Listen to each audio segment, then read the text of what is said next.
Good evening, everyone. It is time for another weekly Whitmer Wednesday, Wisdom Wednesday. I don't know. I got some alliteration slang that I use, and I forget. It is Wednesday at 7 p.m., which means it's another time for a weekly Dwayne Whitmer tells you his knowledge and wisdom. This week, we're going to talk about something a little bit different. Last week, we talked about the Western New York storm and the cleanup. This week, we're going to talk about mass shootings, and a mass shooting that actually didn't happen. So before we begin, I'm live on Facebook at Dwayne J. Whitmer, my professional page, YouTube at Whitmer for Liberty, I believe. We'll see, it's the first time trying that, and Twitter at Whitmer for NY27, the last remnants of my failed congressional run where I lost to Chris Jacobs, who then pushed for gun control. So, great job. This week, we're going to talk about, like I said, mass shootings, kind of, but one that didn't happen. As you guys know, Buffalo had a mass shooting in May of this year, May 14th, something like that. There was a racially motivated mass shooting at a Tops in Buffalo. A dude who didn't like black people went into Tops, killed people. Made national news, obviously. Joe Biden came, Kathy Hochul came, all these politicians came out and talked about what happened, and then it went away.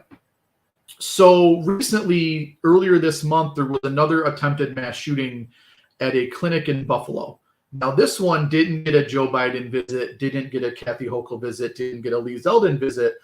No politicians actually showed up. No politicians talked about it. The news barely covered it. This shooting was different than other shootings in the past.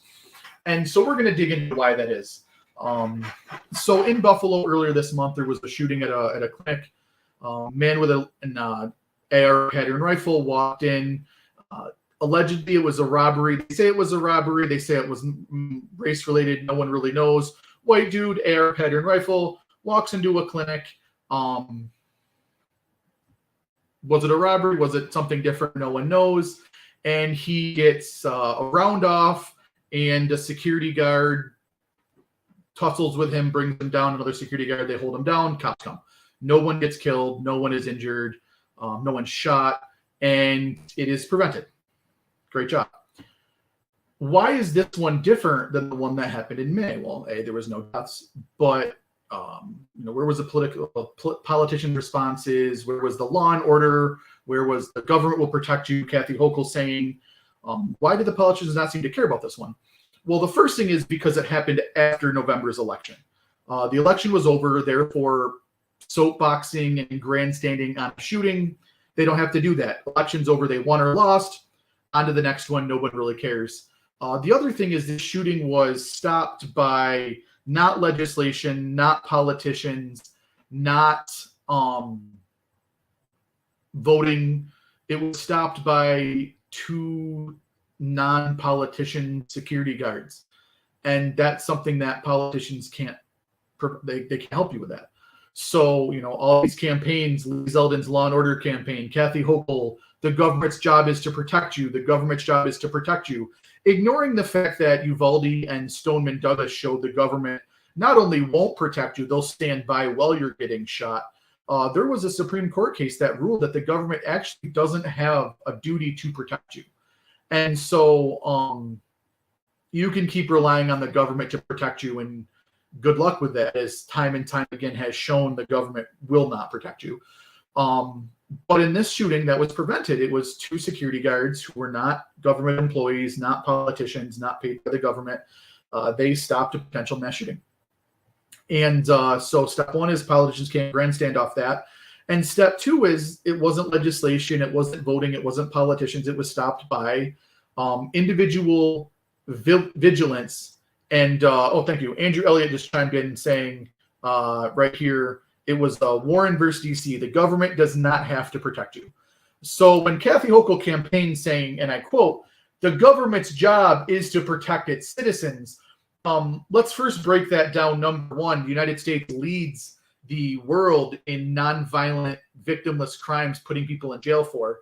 So the government really doesn't protect you there. It kind of puts you in jail, especially for possession of a plant. Number two, we're up there in government deaths, so they're not really protecting you there. But Kathy Hochul liked to campaign on, the government will protect you, and that's not the case. And so this one kind of got ignored by the politicians because it really exposed the flaw in their logic, and it really set precedent for vigilance, community policing, community attentiveness, and citizens paying more attention to their surroundings and private security. So really, that's why this shooting didn't get covered, didn't get talked about. No one really went on about it. So people ask me, one thing is I'm a two-way absolutist. I believe that you have the right to defend yourself with what you see fit, and you don't need permission for the government to do so. And I also believe that the Second Amendment was put in place to prevent the government from overstepping its bounds. I don't think the Second Amendment really applies to protecting yourself from a robber or a burglar. It's more from removing and replacing a failed government, which let's not get into that now. And so the Second Amendment is something I'm really focused on. And people say, well, Dwayne, there's mass shootings. How can you be a gun owner when there's shootings? Or how can you be a gun owner when there's mass shootings? And that seems to be the anti-gun logic, is that, I'm responsible anytime there's a shooting. That's failed logic. But it leaves us to, what's causing these? Is banning guns going to stop violent crime? The answer is no. And studies have shown the AR ban that took place from 1994 to 2004 had zero impact on violent crimes. And the SAFE Act, violent crimes were trending down pre-SAFE Act. They're trending down at a similar pattern post-SAFE Act. Really no hard data to prove that they actually prevented crimes. Matter of fact, the biggest mass shooting in New York happened post-SAFE Act, which was the one in Buffalo. So statistically speaking, no, gun control did not prevent crime. And to take it a step further, the only thing the SAFE Act has done successfully is imprison minorities for victimless crimes. 12,000 or so SAFE Act arrests, and 94% of them are non-white, which means essentially all the SAFE Act has successfully done is be systemic racism. As anyone who knows history knows, that gun control was founded to prevent minorities and other people that were considered unwanted from taking up arms, especially in the South. They didn't want freed slaves to take up weapons to defend themselves from the KKK. And actually, that was proven true in the recent lawsuit in New York against the CCIA, where New York State essentially admitted that the laws they are pushing were first brought up to prevent indigenous people from taking up arms. So, gun control is rooted in systemic racism and, essentially not allowing minorities to own weapons. Yet, we still think that's a solution to our problems. But the reason why these shootings are happening are deeper than that. And it's watching this country unfold the last couple of years. One thing I'm pretty open about is that central planning has failed. The large central government idea has failed and will continue to fail. The large central bureaucracy has failed and will continue to fail. And as people see the emperor has no clothes, you're seeing a few reactions. You're seeing people who can't admit it's true and are either involved in the central bureaucracy and trying to cling to power, so they're passing more laws, or people who really need to believe there needs to be a centralized power. They're kind of having a breakdown and not know how to act, and they're kind of dehumanizing others. You saw this during COVID, really. If you didn't wear a mask, you're killing my grandma. If you're not wearing a mask, you should be arrested and shot. If you're not vaccinated, you're killing my grandmother. You should be shot. Unvaccinated people don't deserve healthcare. Unvaccinated people don't deserve to be in public. Unvaccinated people should be shunned. You're seeing this where a group of people are dehumanizing people that they don't agree with and using that to want to use the government force against them. And as that happens with the fall of central government, you're going to see more violence. You're going to see more shootings. You're going to see more mass shootings. You're going to see more mental health issues. Unfortunately, these shootings aren't going away, guys. No politician's going to stop them. Gun control, gun laws aren't going to stop them. The only way to protect yourself is obtaining a firearm and getting proficient with it, and staying vigilant. Time and time again, we've seen potential mass shootings foiled by armed civilians. The one in Texas. There was one recently, I'm drawing a blank. There was another one, obviously the one in Buffalo, with they weren't even armed, the armed security guard stopping that one. Time and time again, these shootings are stopped by an armed response. And really, that's the only chance we have. If you're relying on politicians or gun control to stop this, it's like hoping Santa Claus is going to bring you that gift. Santa Claus isn't real. And large progressive government is another form of Santa Claus. They're not going to come up with their promises. So it's kind of a disappointing thing to talk about. People get upset when you say that, because a lot of people who have this belief in central government, they have this faith that central government will be okay. I pay my taxes, it fixes the roads and helps the poor. They can't fathom or understand when they realize the emperor has no clothes. COVID did this very, very well. The storm actually last week did this very well.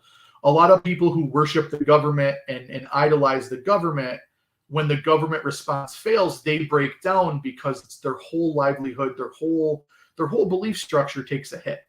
And look, the average empire lasts 200 years. We're beyond that. You're seeing rising political violence, rising political tension. Two sides that don't get along. Our presidential and federal races are two warlords, red warlord, blue warlord, fighting for power, fighting for warlordism and control of the country. People voting to punish the other side. You vote for Trump to punish the left, vote for Biden to punish racism. As you see more of these things happening, you're going to see more rising violence, rising tensions, rising anger. And so really going forward, I think our best option is to, like I said, obtain a firearm, learn how to use said firearm, be proficient in firearm use, and stay vigilant and keep your head on a swivel. Unfortunately, there is no easy solution. But that's today's weekly Whitmer Wednesday. We talked about the shooting in Buffalo that didn't happen, the one that the politicians didn't talk about because they couldn't campaign on. And that's really it. Both sides like to use mass shootings as a campaign point. When there's a mass shooting, the left tells you we need gun control now. You got to vote for us. We'll give you gun control. Well, it's not going to be an answer, as evidenced by the AR ban not doing anything and the SAFE Act not doing anything to stop violence. The right likes to say we should arm more people, which, look, I understand that.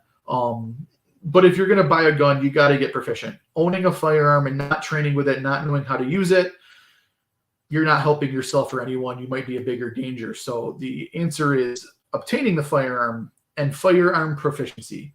Know how to use it. Know how to shoot it. Be able to hit a target. Don't leave it in your nightstand. Don't leave it in your glove box. Make sure you're learning how to take care of it. And that's it. Community policing, community vigilance, working together as people. That's going to solve a lot more problems than relying on the government.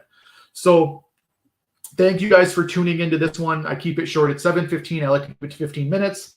You can follow me on Facebook at Dwayne J. Whitmer, Twitter at Whitmer for NY27. Like I said, the ghost of my failed congressional campaign where I lost to Chris Jacobs, who then supported gun control. So I win once again there.